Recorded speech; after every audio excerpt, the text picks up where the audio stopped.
कल ही संजय सिंह की जमानत की खबर आप लोगों ने सुनी होगी।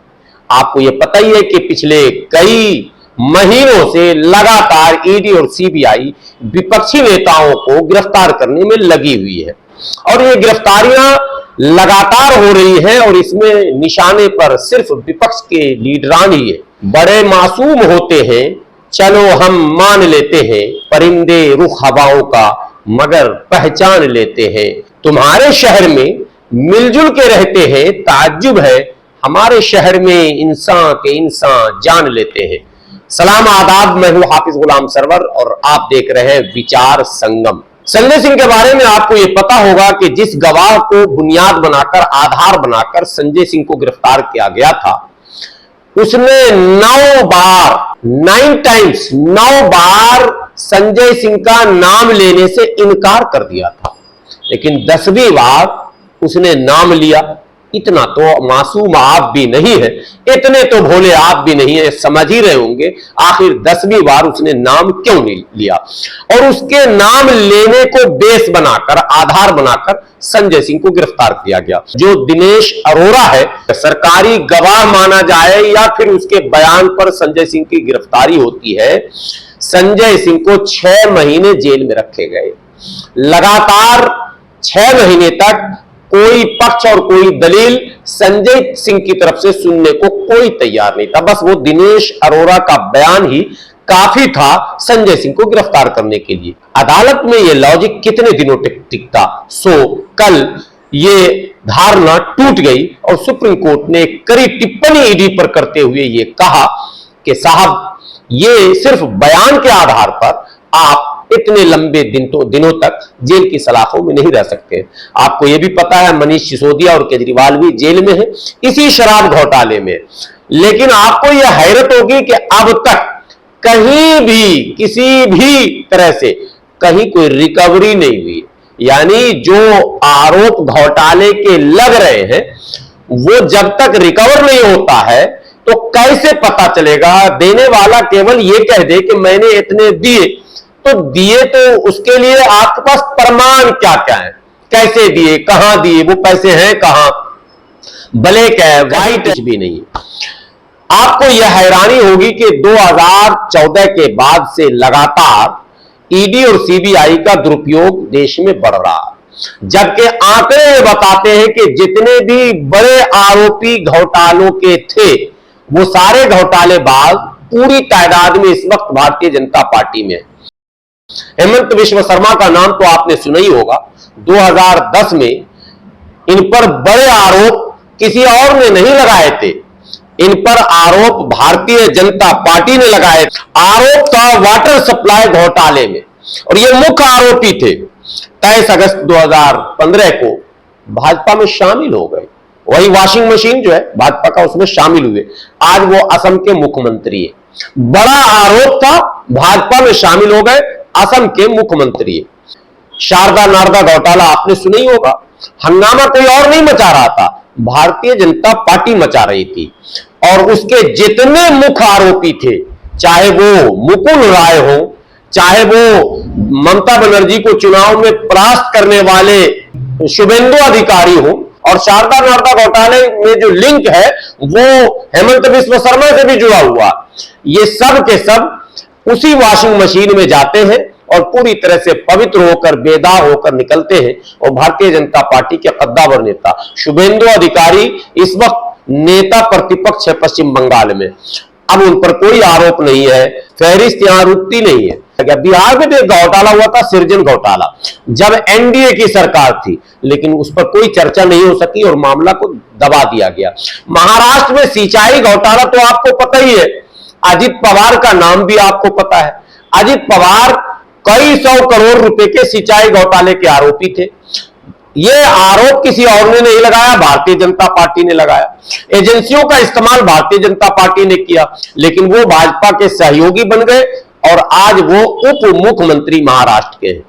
लिस्ट इसलिए जानना जरूरी है कि देश को यह समझना होगा कि आखिर ऐसा कैसे संभव है कि वही व्यक्ति अगर विपक्ष में है तो आरोपी है। वही व्यक्ति अगर भाजपा में चला जाए या उसका सहयोग करने लग जाए तो वो फिर नेता है, राजनेता है, समाजसेवी है और बहुत बड़ा मतलब दानी है। ऐसा कैसे होगा? एक ही डिक्शनरी में दो अर्थ इस तरह से कैसे निकाले जा सकते हैं? अशोक चौहान का नाम भी आपने सुना होगा, कांग्रेस के मुख्यमंत्री थे महाराष्ट्र के, और आदर्श सोसाइटी घोटाले का आरोप लगा। आरोप इतना गंभीर था कि भारतीय जनता पार्टी ने सरकार चलने नहीं दी और अंततः उन्हें मुख्यमंत्री पद से इस्तीफा देना पड़ा। लेकिन आज वो भारतीय जनता पार्टी में है और उनके राज्यसभा के सांसद भी हैं। नागरिक उड्डयन मंत्री रहे यूपीए सरकार में प्रफुल्ल पटेल का नाम तो सुना ही होगा। प्रफुल्ल पटेल पर विमान घोटाले का बहुत बड़ा आरोप था, इतना बड़ा आरोप था कि मंत्रिमंडल से इस्तीफा देना पड़ा। तो एक तरफ दूसरी सरकार में इस्तीफा देना पड़ रहा, लेकिन आज की मौजूदा सरकार में तमाम मुकदमे उनके बंद कर दिए गए, फाइल फेंक दिए गए, जला दिए गए और उन्हें फिर ससम्मान अपने साथ ले लिया गया। नारायण राणे का नाम भी आपने सुना ही होगा। सबसे ज्यादा चर्चा तो छगन भुजबल का है। छगन भुजबल पर तो इतना हंगामा था कि भाजपा पूरे महाराष्ट्र में जीना हराम कर चुकी थी। आज छगन भुजबल भी उसी भारतीय जनता पार्टी के सहयोग में खड़े हैं और मौज कर रहे हैं। ये सब कुछ तो एक तरफ अपनी जगह है, दूसरी तरफ सरकार सिर्फ विपक्ष को कमजोर करने के लिए काम नहीं कर रही है, बल्कि ईडी और सीबीआई के माध्यम से बड़ी बड़ी कंपनियों और उद्योगपतियों से पैसे ऐंठ कर अपने आप को आर्थिक दृष्टिकोण से मजबूत करने का काम भी लगातार कर रही है। जी हां, इलेक्ट्रोल बॉन्ड आपको पता ही, मुद्दा असल तो इलेक्ट्रोल बॉन्ड ही है, लेकिन उसके माने मामलों को दबाने के लिए कि कहीं वो सारे राज खुल न जाएं, इसके लिए सारे ड्रामे हो रहे हैं। राहुल गांधी ने लगातार इस मुद्दे को उठाया, कई ट्वीट किए, ट्वीट में तो वाज़ाफ्ता वसूली भाई तक कह दिया प्रधानमंत्री जी को, लेकिन कह नहीं दिया, इसे सिद्ध किया गया मंचों से और इंटरव्यूज में। कभी गृह मंत्री अमित शाह, कभी प्रधानमंत्री नरेंद्र मोदी लगातार ये कह रहे हैं कि हमने इलेक्ट्रोल बॉन्ड अगर नहीं लाया होता तो कैसे पता चलता कि किसने किसको पैसे दिए। अब सवाल यह पैदा होता है, अगर इलेक्ट्रोल बॉन्ड को सुप्रीम कोर्ट असंवैधानिक नहीं कही होती तो कैसे पता चलता कि किसने किसको पैसे दिए। आपने जब से यह कानून बनाया है तब से अब तक इतने हजार करोड़ रुपए वसूलने के बाद भी यह बात तो पब्लिक डोमेन में थी ही नहीं, जनता को इसका पता ही नहीं था। ये तो भला हो सुप्रीम कोर्ट का कि सुप्रीम कोर्ट ने जब ये कहा कि ये पूरी तरह से असंवैधानिक है, इसमें ट्रांसपेरेंसी नहीं है, इसमें पारदर्शिता नहीं है और इमीडिएट इसे असंवैधानिक घोषित करते हुए सारी लिस्टें मांगी गई। वो कहानी भी आपको याद होगा जब एसबीआई आनाकानी कर रही थी कि हमें जून तक का समय दिया जाए, जुलाई। सुप्रीम कोर्ट की सख्ती के बाद आखिर लिस्ट दिया, लेकिन आधा अधूरा। और उस पर तुर रहा ये कि आप गृह मंत्री इंटरव्यू में जो डेटा पेश कर रहे हैं वो भी फॉल्स। भारतीय जनता पार्टी को अप्रोक्सीमेटली 6,000 करोड़ के बॉन्ड मिले हैं। टोटल बॉन्ड 20,000 करोड़ के हैं, तो 14,000 करोड़ के बॉन्ड कहां गए? सरासर गलत, कहीं से वो सही डेटा रखने को तैयार नहीं है। अब सवाल यह पैदा होता है कि जब देश के प्रधानमंत्री और देश के गृह मंत्री देश के बड़े चैनलों पर, अब बड़ा तो कहना ही पड़ेगा, बड़ा है तो बड़ा कहना पड़ेगा, बड़ा खराब हो जाए तो हम क्या करें। देश के बड़े चैनल इंडिया टुडे, आज तक, जी हां, इतना बड़ा नेटवर्क है, उस पर अमित शाह जी कह रहे हैं कि 20,000 करोड़ इलेक्ट्रल बॉन्ड वसूले गए। टोटल बॉन्ड 20,000 करोड़ के हैं, जबकि यह डेटा सरासर गलत। टोटल कलेक्शन जो है वो 12,000 करोड़ का है, जिसमें 6,000 करोड़ सिर्फ और सिर्फ भारतीय जनता पार्टी के पास। बाकी जो 6,000 करोड़ है उसमें टीएमसी है, कांग्रेस है, आरजेडी है, जेडीयू है, देश की तमाम दूसरी पार्टियां हैं। ये डेटा 12,000 करोड़ और 20,000 करोड़, यानी 8,000 करोड़ की मिसिंग नहीं हो सकती है। इसका मतलब षड्यंत्र प्लानिंग के साथ दिग्भ्रमित करना था। देश को यह जानना जरूरी है कि आखिर वो कौन कौन सी कंपनियां हैं जिन्होंने भारतीय जनता पार्टी से इलेक्ट्रल बॉन्ड खरीदे हैं और कब खरीदे हैं, क्यों खरीदे हैं। सबसे पहले जो प्रथम नाम है लिस्ट में, जिस पर खुद ईडी ने 30 से ज्यादा मुकदमे दर्ज कर रखे, उस कंपनी पर, जिस कंपनी को आप सट्टे की कंपनी कह लें, गेम की कंपनी कह लें, जिसको फ्यूचर गेमिंग के नाम से बहुत मशहूर हुआ था, ये सट्टा कंपनी है, दरअसल प्रतिबंधित कंपनी भी आप कह सकते हैं, लॉटरी किंग इनको आप कह सकते हैं, जो कुछ आप इनको कह दें। इनका नाम है सैंटियागो मार्टिन। तो कि 2020 से लेकर 2024 जो अब चल रहा है तक इन्होंने 1368 करोड़ रुपए के बॉन्ड भारतीय जनता पार्टी के खरीदे हैं। और अब आप देखेंगे कब कब ईडी का इन पर रेड पड़ता है और कब कब ये बॉन्ड्स खरीदते हैं साहब। यानी ये समझें इतनी बड़ी रकम, इसको कह सकते हैं आप कि इसने रिश्वत दी है मुकदमे से बचने के लिए, चूंकि लगभग 30 मुकदमे इस कंपनी पर ईडी ने कर रखे। ईडी ने मुकदमा क्यों किया और ईडी किन किन लोगों पर मुकदमे करती है तो आपको समझ में आ ही गई होगी बात। ईडी का काम क्या है, यह इकोनॉमिकल क्राइम को ही देखती है, तो मतलब यहां क्राइम है इकोनॉमिकल, इस पर मुकदमे दर्ज हैं आर्थिक घोटाले के, आर्थिक हेरा फेरी के, मनी लॉन्ड्रिंग के, पैसे के गलत ढंग से लेन देन के। फ्यूचर गेमिंग पर जो रेड पड़े हैं यानी छापे पड़े हैं और जो इलेक्ट्रल बॉन्ड उसने खरीदे, जरा दोनों का मिलान बहुत जरूरी है। आप देखें तारीख और डेट आपको स्क्रीन पर भी हम दिखा रहे हैं। अप्रैल 2022 के फर्स्ट वीक में रेड पड़ा और 7 अप्रैल 2022 को यानी रेड पड़ते ही उसने बॉन्ड परचेज कर लिया। कितने का भाई? 100 करोड़ रुपए का। उसके बाद फिर जुलाई में जब रेड पड़ा तो 6 जुलाई 2022 को फिर 75 करोड़ का खरीदा सितंबर में, और 6 अक्टूबर 2022 को फिर 105 करोड़ का फिर बॉन्ड खरीदा जा रहा। 2023 में अप्रैल में फिर रेड पड़ता पहले ही हफ्ते में और 5 अप्रैल को फिर 90 करोड़ का बॉन्ड खरीदा जाता, फिर 11 अप्रैल को फिर 60 करोड़ का बॉन्ड खरीदा जाता, मई के एंड में रेड पड़ता है और 6 जुलाई को फिर 63 करोड़ का बॉन्ड खरीदा जाता है।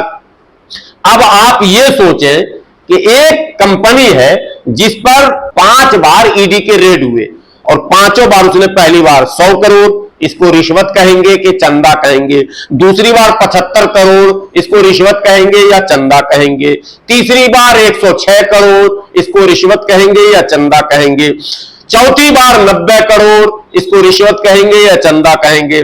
इसी तरह से लगातार आखिरी में 63 करोड़ और टोटल आपको बता ही दिया हूं मैं कि इतने पैसे सिर्फ फ्यूचर गेमिंग से लिए गए बॉन्ड में। दूसरी कंपनी है Megha engineering and infrastructure limited. अब जरा इनकी कहानी सुन लीजिए आप।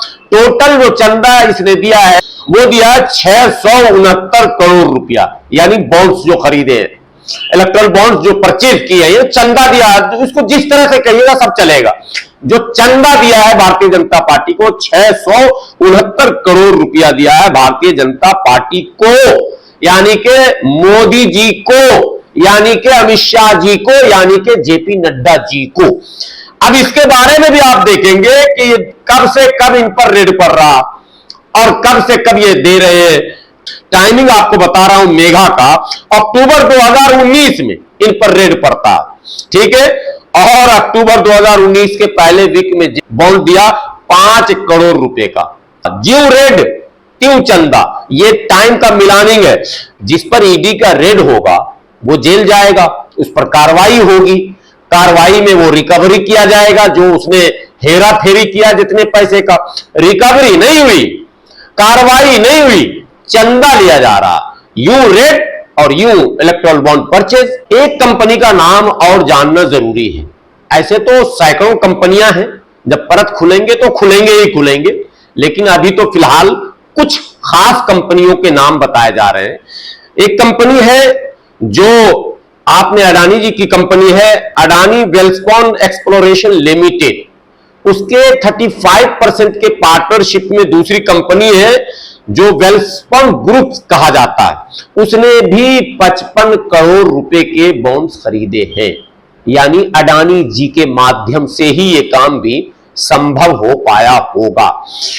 पेच बहुत है, मामले बहुत हैं, बस ये समझिए कि ये खेल क्या है। दरअसल चुनाव प्रचार में असीमित खर्च, हेलीकॉप्टरों का हंगामा, गाड़ियों की वो धमक और चुनाव प्रचार में खरीदने की जो प्रवृत्ति शुरू हुई है, प्रधान खरीद लो, मुखिया खरीद लो, जिला परिषद, जिला समिति, जिला पंचायत खरीद लो, प्रमुख खरीद लो, चेयरमैन खरीद लो, जनता खरीद लो, वोट खरीद लो। खरीदेंगे कैसे? इसके लिए उद्योगपतियों को डराओ, धमकाओ, धन इकट्ठा करो और इस धन से चुनाव, साम दाम दंड भेद कुछ भी हो, चुनाव जीतो, फिर सरकार बनाओ। कौन पूछता है भाई? जब सरकार अपनी है, कहा गया सैया भैल कोतवाल, तो डर काहे का? जब सरकार ही अपनी है तो फिर कौन है जो पूछे? तभी तो मोदी जी हर भाषण में कह रहे हैं अब की बार 400 पार। ये कॉन्फिडेंस यूं नहीं है साहब, ये आवाज पैसे की है। किसी जमाने में आपने भी कव्वाली सुनी होगी कि पैसा बोलता है, बस ये पैसा है जो बोलता है। अब देखते हैं जनता कब बोलती है। बने रहे विचार संगम के साथ, इसी तरह के स्टोरी के साथ फिर हाजिर हूं।